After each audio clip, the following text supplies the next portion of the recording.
नमस्कार, मैं हूं पवन त्यागी।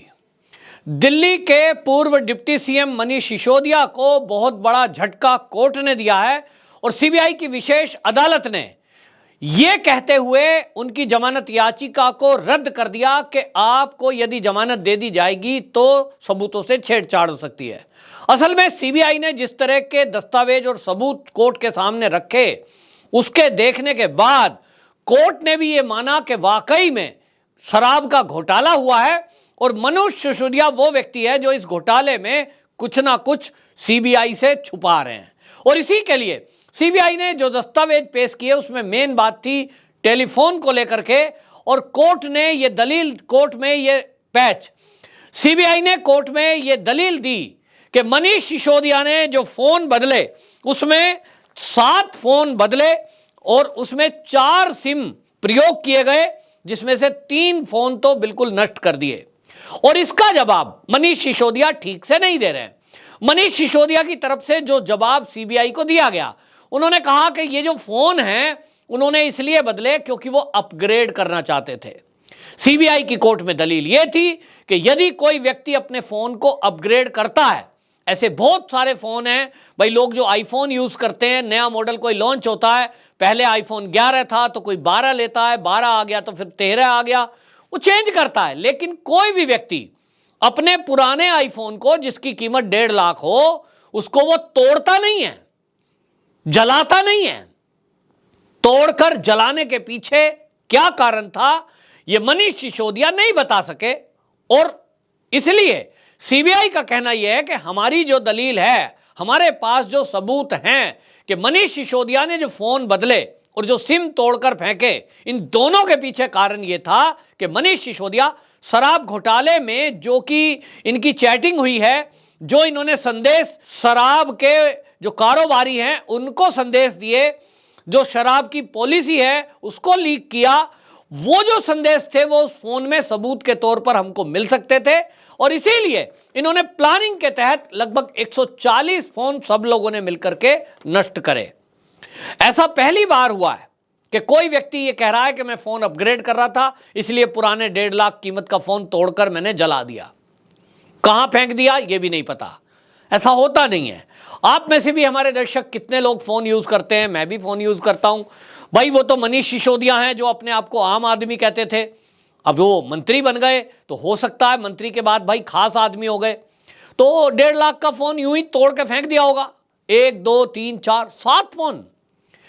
आम तौर पे मैंने तो ऐसे लोग भी देखे हैं जो करोड़पति हैं, वो भी यदि अपना फोन, करोड़पति लोग भी कोई आईफोन ले रहा है 1-1.5 लाख वाला, तो जब उसको अपग्रेड करता है तो वो पहले वाले फोन को बच्चों को दे देता है, बच्चे नहीं है तो दुकान पे दे देता है।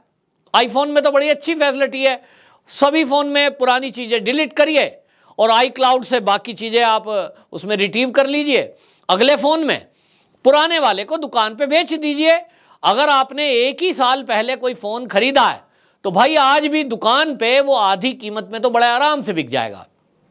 किसी ने अगर 500 GB मोबाइल का, मेमोरी का मोबाइल खरीदा है और वो मैक्स है, प्रो मैक्स, तो वो 1.5 लाख का है, 1.5 पौने 2 लाख का फोन है, उसको पुराना अगले साल आप अपग्रेड करना चाह रहे हैं जैसे मनीष सिसोदिया जी कह रहे हैं, तो भैया दुकानदार कहता है ठीक है भाई, पहले वो 1.5 लाख का था, अभी 50,000 रुपये ले लो, 40-50 हजार में बिक जाता है।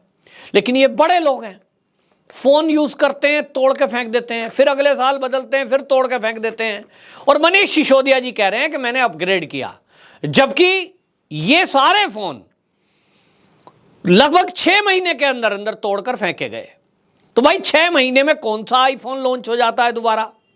अगर आपके पास में आईफोन 13 प्रो मैक्स था तो ये जो शराब पॉलिसी जितने दिनों में भी घोटाला सीबीआई ने खोला, इसके बीच आईफोन 14 प्रो मैक्स आया तो वो तो 1 साल बाद लॉन्च होता है।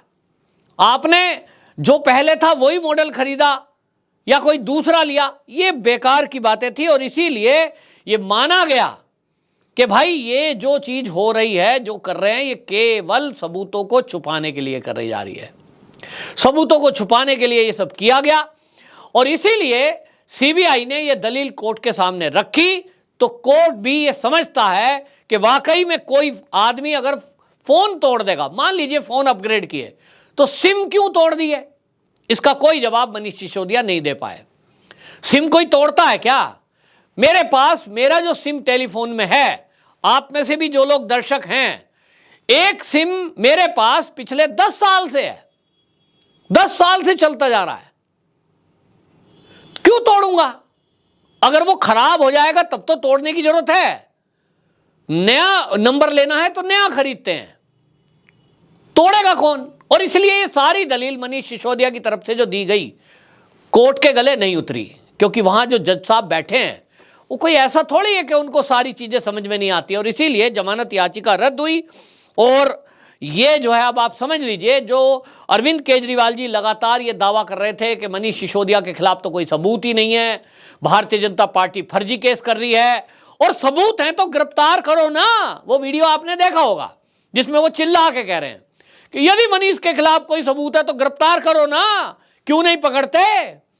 और वो अपने सारे विधायकों को अब तो विधानसभा में कह रहे हैं सब जेल जाने के लिए तैयार हो जाओ, सब क्रांतिकारी बनेंगे, कोई जेल जाने से नहीं डरेगा। और वो नई कहानी भी बता रहे हैं कि सबकी कनपटी पे पिस्तौल रखी गई कि या तो भाजपा ज्वाइन कर लो वरना जेल भेज दिया जाएगा। तो मनीष सिसोदिया जी को तो जेल भेज दिया।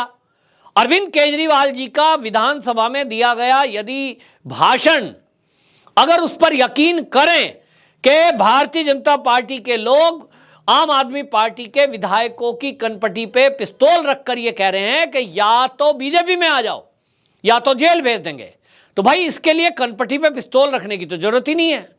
वो तो साधारण बात की जाती है, या तो जेल भेजेंगे या तो ज्वाइन करो। कनपटी पे पिस्तौल का मतलब तो जान से मारना हो गया।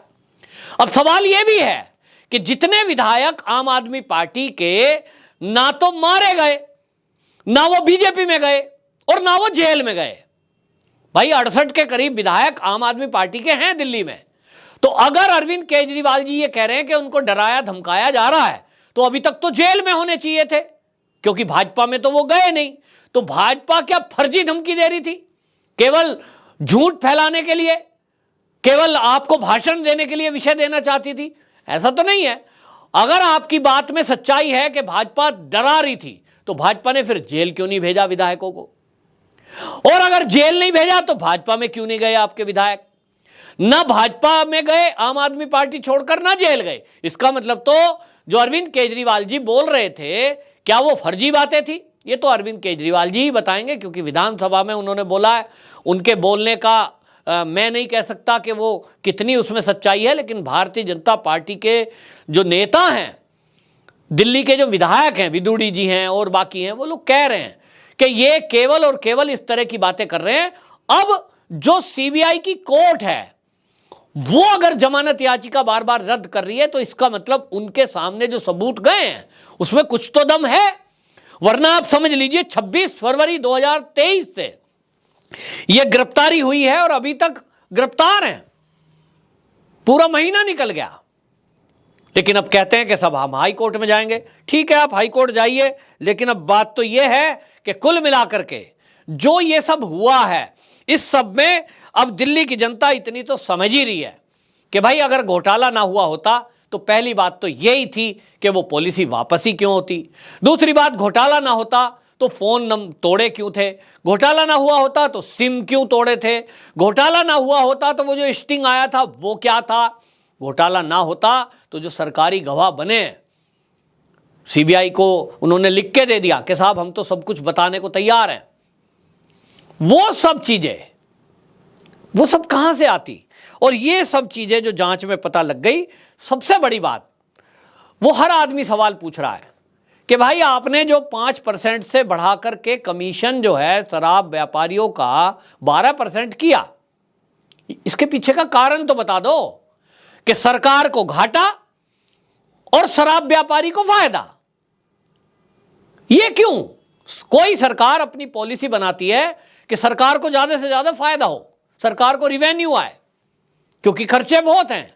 तो आप दिल्ली में कहते हैं हमारे पास पैसे नहीं है, और पैसे के लिए जो सोर्स है वो शराब का टेंडर है। शराब की दुकानें थी सरकार के पास, उसमें आप क्यों बढ़ा रहे थे फायदा? इसके पीछे का कारण क्या है कि आप दुकानदार जो शराब के ठेके चला रहे हैं उनका फायदा कराना चाह रहे थे। तो इसका कोई उत्तर, इन क्यों का उत्तर नहीं दे पाए मनीष सिसोदिया।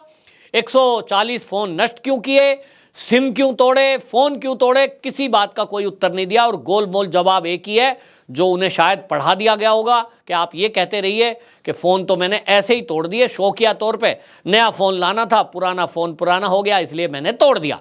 अमीर आदमी है, रईस आदमी है, हम कोई आम आदमी थोड़ी हैं। आम आदमी तो उस दिन तक थे जिस दिन तक सरकार नहीं बनी थी। सरकार बनते ही हम हो गए खास आदमी। और जब खास आदमी कोई हो जाता है तो उसके बंगले भी अरबों करोड़ों रुपए के हो जाते हैं, वहां का फर्नीचर करोड़ों का हो जाता है, स्विमिंग पूल बन जाता है, गाड़ी भी बड़ी हो जाती है। और फोन तो तोड़ के फेंकना एक छोटी सी बात हो जाती है। 1-1.5 लाख रुपया होता क्या है मिनिस्टर के लिए? यूं ही तोड़ के कहीं भी रास्ते चलते फेंक दो, मूड कर गया, चलो भाई ये काले रंग का है, अब की बार दूसरा रंग लाएंगे, फेंक दो, पसंद नहीं आया। तो भाई आईफोन तोड़ के फेंकना, वो भी बड़े बड़े मॉडल जो मैंने बताया 13 प्रो मैक्स, ये तो छोटी छोटी बात है। हमारे यहाँ मिनिस्टरों को देखो, भारत के जितने भी राजनीति में लोग हैं ये तो शहंशाही जीवन जीते हैं। तो भाई दिल्ली की सरकार में यदि मंत्री और विधायक उनके अगर कुछ लेविश लाइफ जी लेते हैं, अरविंद केजरीवाल जी हों, बड़ी गाड़ी में घूम लिए, तो लोगों को दिक्कत है। मनीष सिसोदिया अगर फोन तोड़ के फेंक देते हैं तो इसमें दिक्कत है। मनीष सिसोदिया के अगर घर में बढ़िया फर्नीचर आ जाता है, इसमें क्या दिक्कत है? भैया आम आदमी रहेगा क्या? अब आम आदमी आपको कैसे समझाएं कि अब जब सत्ता में आ गए और मंत्री बन गए, ये तो भाषण पहले के थे कि हम गाड़ी नहीं लेंगे, हम बंगला नहीं लेंगे, हम ये नहीं लेंगे, वो नहीं लेंगे, ये तो सत्ता में आने के पहले की बात थी। सत्ता में आ गए तो भाई सिक्योरिटी लेनी पड़ती है, कल को तो कोई कुछ भी कर सकता है, तो भाई सिक्योरिटी मजबूरी में लेनी पड़ती है। गुजरात में नहीं ली वो बात अलग थी, लेकिन बाकी जगह लेनी पड़ती है। अब तो अरविंद केजरीवाल जी को ये लग गया है कि भाई 2-2 स्टेट की लो, तो इसलिए पंजाब की पुलिस भी ली है, वहां भगवंत मान वाली पुलिस पे भरोसा है।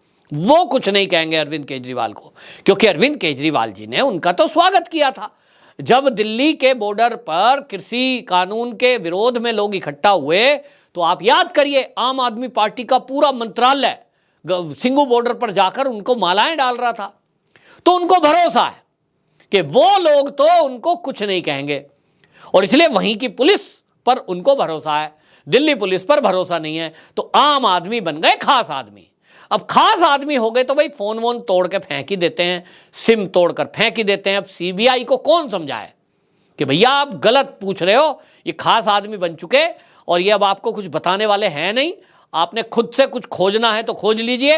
ये बात अलग है, जज साहब को लगता है कुछ दाल में काला है और इसलिए बार बार जमानत याचिका रद्द हो रही है। बहरहाल ये केजरीवाल जी के लिए और मनीष सिसोदिया के लिए बड़ा झटका है कि उनकी याचिका रद्द हो रही है बार बार। दिल्ली की जनता को और देश की जनता को ये मैसेज जा रहा है कि आप जो अभी तक जनता को मूर्ख बना रहे थे, वो कोर्ट भी अब समझ गया है कि कुछ ना कुछ घोटाला हुआ है। वो क्या घोटाला हुआ है, सीबीआई ईडी मिलकर के जांच कर रही है। कब इसके पूरे तार उलझे हुए सुलझेंगे ये देखना होगा। आपकी क्या राय है कमेंट बॉक्स में जरूर बताएं। वंदे मातरम।